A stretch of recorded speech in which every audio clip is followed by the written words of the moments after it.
नमस्कार, स्वागत है आपका फायदेमंद फंड्स के एक और एपिसोड में। मैं हूं शैल भटनागर, आपके साथ जुड़ रहा हूं नोएडा स्टूडियोज से।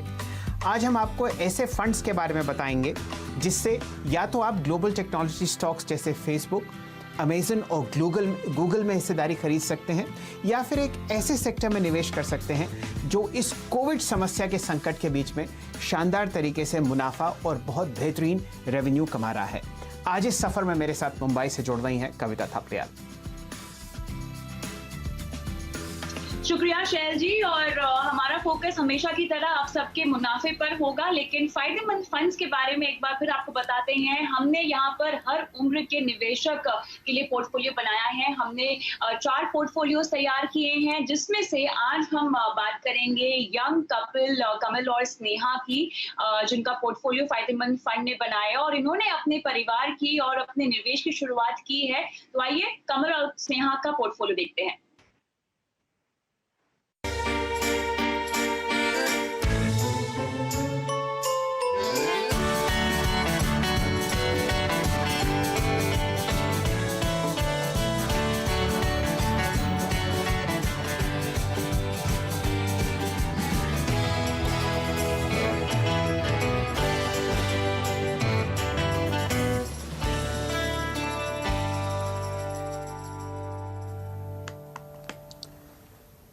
स्नेहा और कमल के फाइनेंशियल प्लानिंग में रैंक एमएफ के हेड श्री ओमकेश्वर सिंह साहब ने उनके लिए 4 फंड्स का बेहतरीन पोर्टफोलियो जमाया था।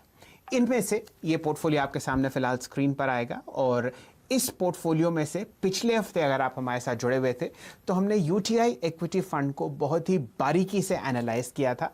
क्या कारण थे इन रिटर्न्स के, वो सब आपको बताया गया था। आज हमारे रडार पर है Parag Parikh long term equity fund, और इस फंड के मैनेजर श्री रौनक ओंकार सिंह साहब हमारे साथ जुड़ेंगे। रौनक जी, आपका स्वागत है। धन्यवाद, थैंक यू मुझे इनवाइट करने के लिए।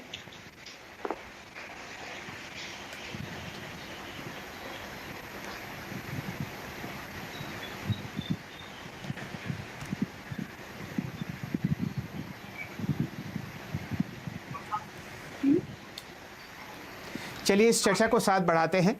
ओंकार जी, आपका स्वागत है। आपके साथ एक बहुत बेहतरीन फंड जुड़ा हुआ है, Parag Parikh long term equity fund. इसकी जो डिटेल्स हैं वो स्क्रीन पर हमारे सामने आती ही रहेंगी। आप पिछले 7 साल से इस फंड से जुड़े हुए हैं और पिछले 11 साल से कार्यरत हैं पराग पारिक फाइनेंशियल एडवाइजरी सर्विसेज में। चलिए आपके फंड को ज़रा बारीकी से देखते हैं।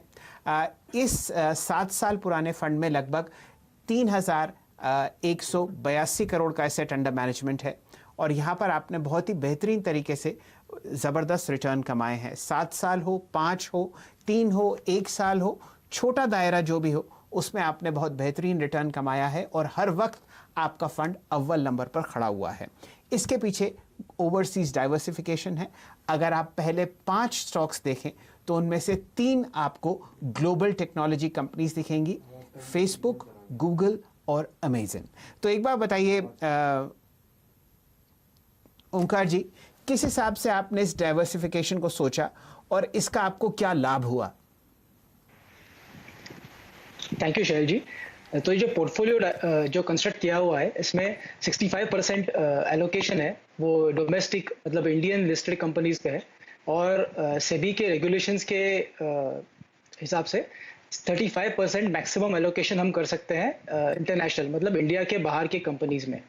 सो इसका कारण एक ही है कि जब हम इंडिया में रहते हैं, हमारी जो यूसेज में हर दिन चीज़ें आती हैं, उसमें से कितनी सारी चीज़ें इंटरनेशनल कंपनीज बनाती है, जिसके लिए इंडिया में कोई लिस्टेड कंपनीज में कॉम्पिटिटर नहीं है, या फिर कोई मैन्युफैक्चरर नहीं है, या सर्विस प्रोवाइडर नहीं है।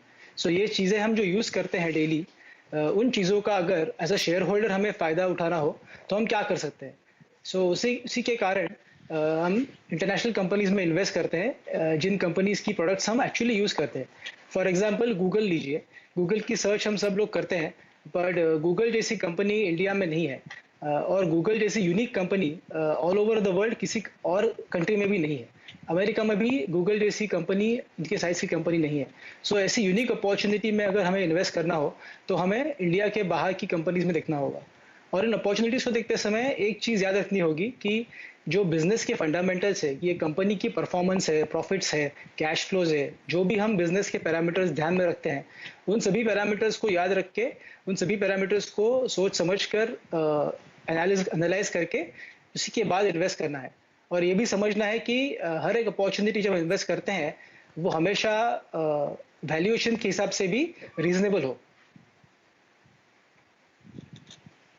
जी, तो ऐसा करते हैं रौनक जी, ज़रा फंड में डिटेल्स में जाते हैं। आपके पास लगभग 3100 करोड़ रुपए हैं एसेट्स अंडर मैनेजमेंट में। बहुत ही कॉन्सेंट्रेटेड पोर्टफोलियो है, सिर्फ 25 स्टॉक्स का। हम लोग बहुत सारे फंड एनालाइज करते हैं, कहीं 58 हमको फंड्स स्टॉक्स दिखते हैं, कहीं 70। आपके पीछे, इस सोच के पीछे कोई कारण है कि आपने सिर्फ 25 फंड्स चूज किए हैं और बहुत ही कंसंट्रेटेड पोर्टफोलियो में आप फिलहाल निवेशित हैं? सो पोर्टफोलियो कंसंट्रेशन जो चीज़ होती है, ये हर एक फंड मैनेजर की स्टाइल होती है।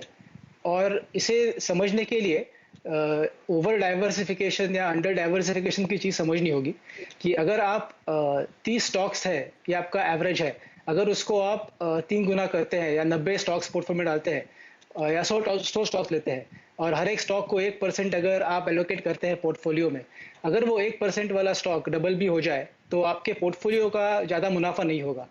या फिर अगर आप सिर्फ 2 ही स्टॉक्स पोर्टफोलियो में रखते हैं और 2 कंपनीज जो आपको सबसे अच्छा पसंद है उसकी 50-50% एलोकेशन पोर्टफोलियो में करते हैं, उसका अगर एक कंपनी में कुछ गड़बड़ हो जाए या प्रॉफिट्स नहीं आए या कंपनी में कुछ प्रॉब्लम हो जाए और उसकी स्टॉक गिर जाए तो आपके पोर्टफोलियो का काफ़ी घाटा हो सकता है। तो उसके लिए एक average number of stocks portfolio में होने चाहिए जिससे आपकी जो इन्वेस्टमेंट है वो कंपनी में हो जिस कंपनी की ग्रोथ से आपको फ़ायदा हो। उसके लिए 25 से 30 स्टॉक, ये स्टैटिस्टिकली भी लोगों ने देखा है कि ये सबसे ज़्यादा अच्छी रेंज है इन्वेस्ट करने के लिए। यहाँ पर चलिए थोड़ा सा आपके एलोकेशंस की बात करते हैं।